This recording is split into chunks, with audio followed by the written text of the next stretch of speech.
Voilà, voilà. Merci, merci, merci, chers abonnés. Merci pour la confiance que vous êtes en train de nous faire. Merci parce que on sent que maintenant il y a l'engouement au sein de notre chaîne Kafouti Télévision. Nous avons dit que Kafouti Télévision est une chaîne qui sera essentiellement, qui va faire des débats, qui va réfléchir essentiellement de l'économie. Mais ces derniers temps, vous avez constaté avec moi que nous n'avons pas vraiment fait des émissions économiques. Ce n'est pas par notre vouloir, mais les responsabilités que nous avons et la politique avait dominé.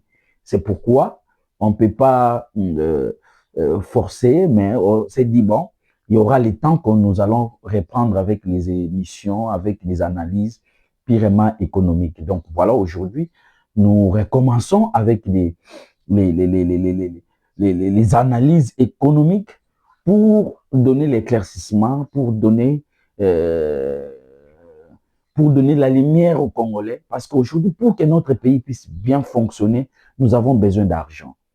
Nous avons besoin de politiques économiques qui feront en sorte que nous puissions financer des secteurs que nous avons besoin, tels que le secteur de routes, les secteurs des infrastructures de base, disons. Et il faut qu'on puisse avoir l'argent. Même la guerre qui nous est imposée à l'est du pays par le Rwanda, pour en finir avec ça, nous devons avoir des moyens. Et des moyens, il faut mettre en place des politiques économiques, des politiques fiscales qui nous permettra qu'on puisse mobiliser des moyens, qu'on puisse mobiliser des recettes et enfin financer ces secteurs-là et pour trouver des solutions. Et si nous croyons que nous allons résoudre tout ce que nous sommes en train de faire ici avec la politique, comme je suis en train d'écouter, beaucoup de personnes parlent de la diplomatie, ils parlent beaucoup de choses, mais n'oubliez pas que la diplomatie doit être accompagnée avec des moyens. Sans les moyens, la diplomatie ne peut pas exister. Sans les moyens, aujourd'hui, nous parlons ici de la sécurité, nos services de sécurité, parce que nous devons imposer l'autorité de l'État. Et pour imposer l'autorité de l'État, il faut avoir des moyens. Et les moyens, nous devons faire la mobilisation. Nous devons faire la mobilisation. Et donc, c'est l'économie en général. C'est pourquoi vous voyez que l'économie aujourd'hui est divisée en deux grandes politiques. Il y a la politique monétaire que la Banque centrale met en place pour gérer la masse monétaire, pour gérer comment fixer les taux directeurs, pour stabiliser la monnaie, pour stabiliser le prix au marché. C'est la Banque centrale et la politique budgétaire qui est entre les mains du ministère du budget et du ministère des Finances sont là pour voir comment faire les dépenses publiques et quelles sont les politiques à mettre en place pour la politique fiscale, pour la mobilisation des recettes. Tous ces deux politiques, s'il y a la maîtrise, vous allez voir que nous allons parler de croissance économique. Vous allez voir qu'on va vous parler de la maîtrise du cadre macroéconomique.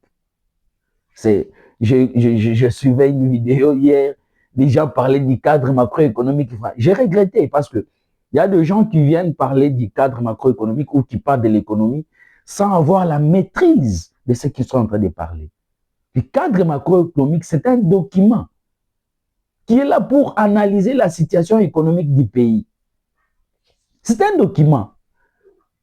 C'est un document qui est là pour analyser la situation économique du pays. Et comment on va analyser la situation économique du pays? On l'analyse sur base des agrégats économiques. Et quels sont les agrégats économiques? Il y a les agrégats économiques aujourd'hui, les principaux agrégats économiques. Nous voyons le BIP, produit intérieur brut, l'inflation, le chômage. Et comment savoir, comment mesurer tous ces agrégats économiques par rapport aux balances commerciales? C'est juste que ça. Mais vous allez voir les gens parler de l'économie, parler du cadre macroéconomique. Bon, je le comprends, hein, je le comprends. Il y a des prétentieux, il y a ceux qui font. Aujourd'hui, avec la télévision, vous pouvez voir de n'importe quoi. Hein, mais en réalité, ils ne savent pas c'est quoi les cadres macroéconomiques. Et aujourd'hui, pour maîtriser ces cadres macroéconomiques, nous devons mettre en place des bonnes politiques publiques sur le plan, sur les politiques budgétaires et sur les politiques monétaires. Et c'est par là que nous allons voir ce qu'on appelle la croissance. Et la politique budgétaire, je vous ai dit ici, il y a deux choses que nous pouvons retenir. Il y a des recettes, des dépenses publiques, comment faire les dépenses publiques, et de l'autre côté, de mettre en place des politiques fiscales pour la mobilisation des recettes. Et les dépenses publiques, c'est le ministère du budget. Aujourd'hui, c'est son Excellence Adolphe Mozito qui est à la tête de ce budget. Nous la voyons au four et au moulin, comment il est en train de travailler. Et d'abord, il a lancé un défi pour doubler les recettes internes, pour doubler les recettes internes en termes de mobilisation.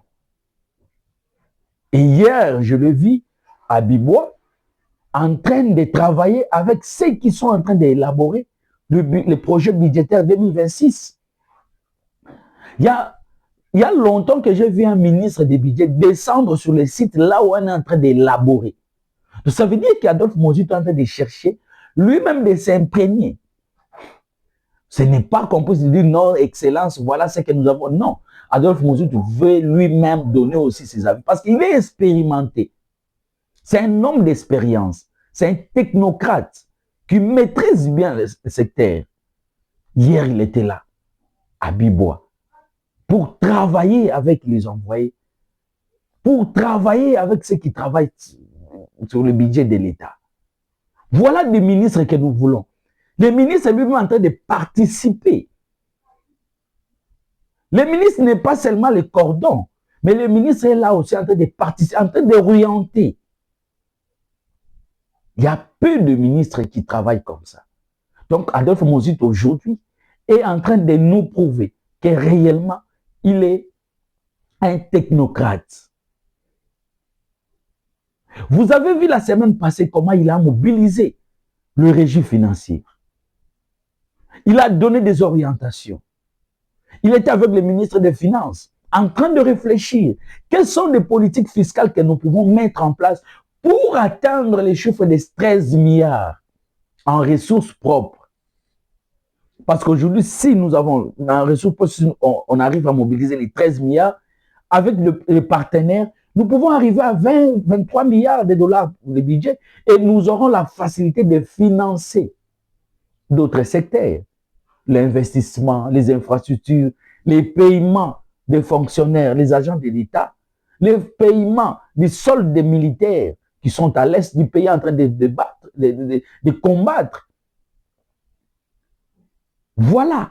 Nous voulons des ministres qui sont en train de travailler, des ministres qui sont en train de bouger. Et maintenant, comme la politique budgétaire est en train de se préciser avec Adolphe Mozito et Doudou Famba, nous voulons aussi au niveau de la Banque centrale que les gouverneurs de la Banque centrale, André Ouamesso, puissent faire quelque chose pour la gestion de la masse monétaire. Les taux directeurs qu'il va mettre en place, pour que ça puisse permettre aux banques commerciales de travailler en étroite collaboration avec des ménages. Parce qu'aujourd'hui, tout se joue sur les taux directeurs que fixe la Banque centrale.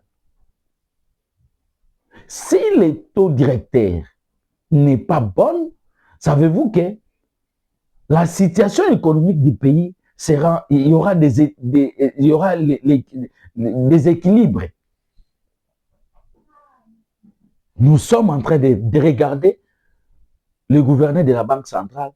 Ça fait des décennies où la Banque centrale n'a pas joué réellement le rôle que la Constitution lui donne.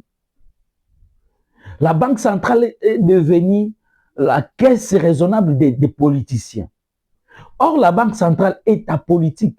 Quelle que soit la Banque centrale, c'est un service, je peux dire, qui est contrôlé par les ministres des Finances, mais dans la fonctionnalité, la Banque centrale est autonome.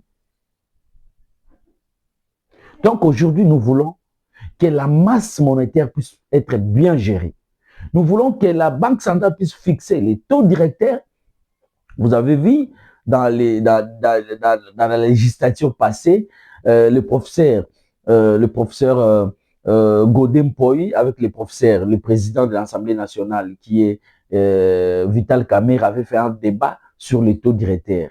Les taux directeurs, je vous ai dit la fois passée qu'il y a 3 taux directeurs qui existent, que la Banque centrale fixe. Il y a les taux directeurs marginal, il y a les taux directeurs des refinancements et il y a les taux directeurs des dépôts.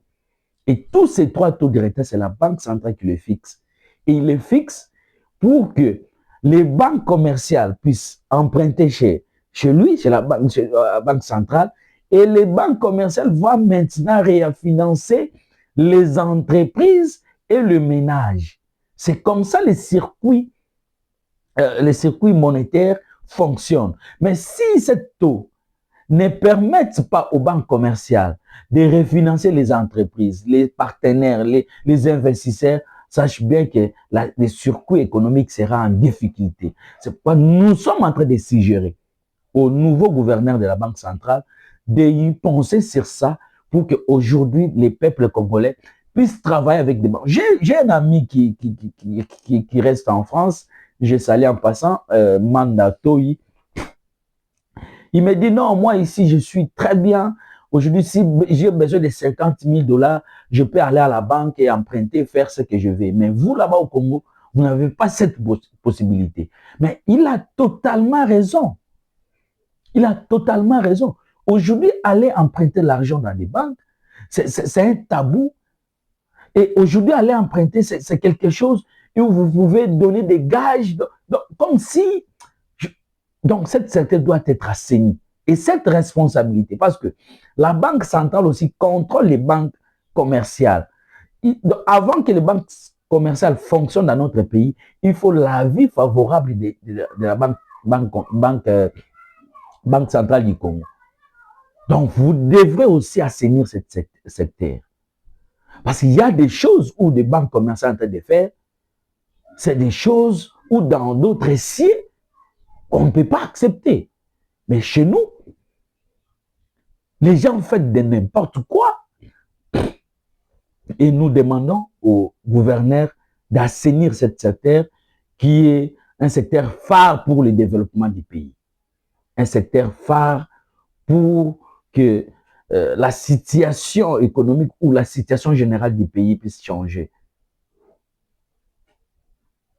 Aujourd'hui, les entreprises n'arrivent pas à travailler avec des banques.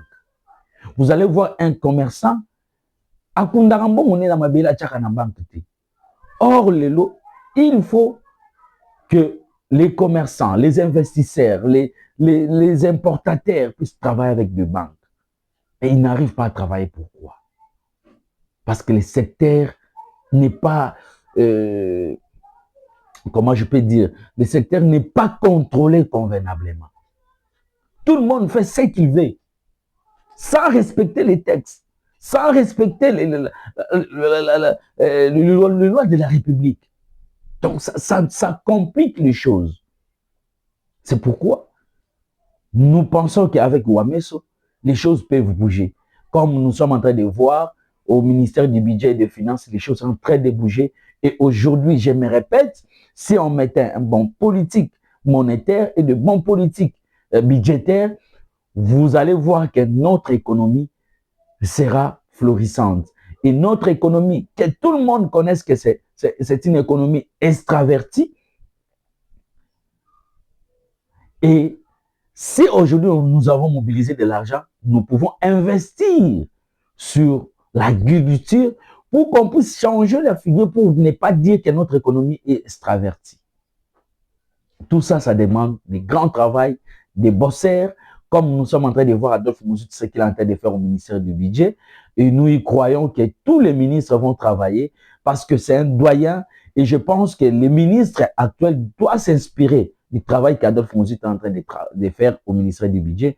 Et si tout le monde est comme ça, vous allez voir que la République va aller en avant. En tout cas, je vous remercie pour la confiance. Je vous remercie parce que vous êtes en train de partager nos émissions. Vous êtes en train de demander aux autres de s'abonner et continuer à s'abonner, partager, liker pour que notre chaîne puisse être la première chaîne qui qui dit que la vérité, Kafouti Télévision est au centre de la vérité et au centre des débats économiques. Je vous dis merci.